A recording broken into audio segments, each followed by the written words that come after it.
Gusto niyo bang malaman kung anong lasa kapag pinag-combine ng Middle Eastern flavors and Filipino flavors? Paborito ko to, kaya tikman natin to sa Sarap Pinoy!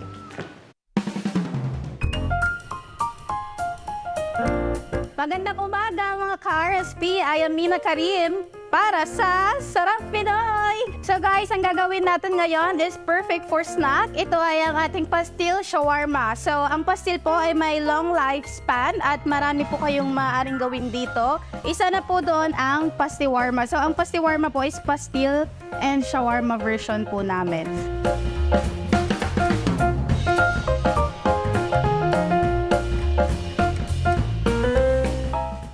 Madali lang pong gawin ito. Tara, simulan na natin. So, maglalagay lang po tayo ng konting oil. Then, papainitin lang natin. Then, after, lagay natin ng 1 cup of rice.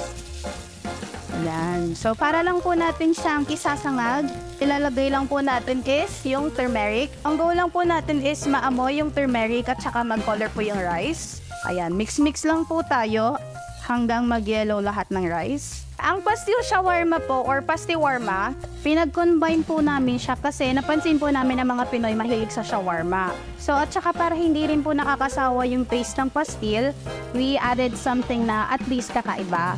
So tapos na po yung asting rice with turmeric. Pwede na po natin siyang i-assemble sa rattan plate na may dahon para at least andun pa din po yung traditional ng pastil na kung paano siya balutin, which is may dahon po. Ita-toppings lang po natin first yung kamatis.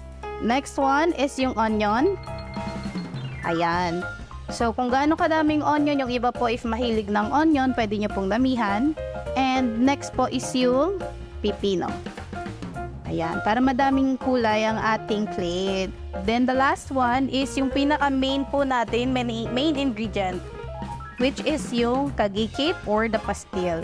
Ita-toppings lang din po natin siya sa gitna. Then ang pinaka-last po is yung pinaka-shawarma sauce po natin na may garlic at saka may yogurt po.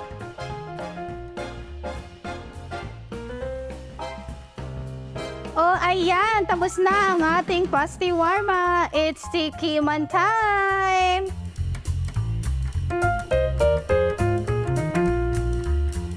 Sarap! Ang sarap ng lasa niya kasi lahat fresh.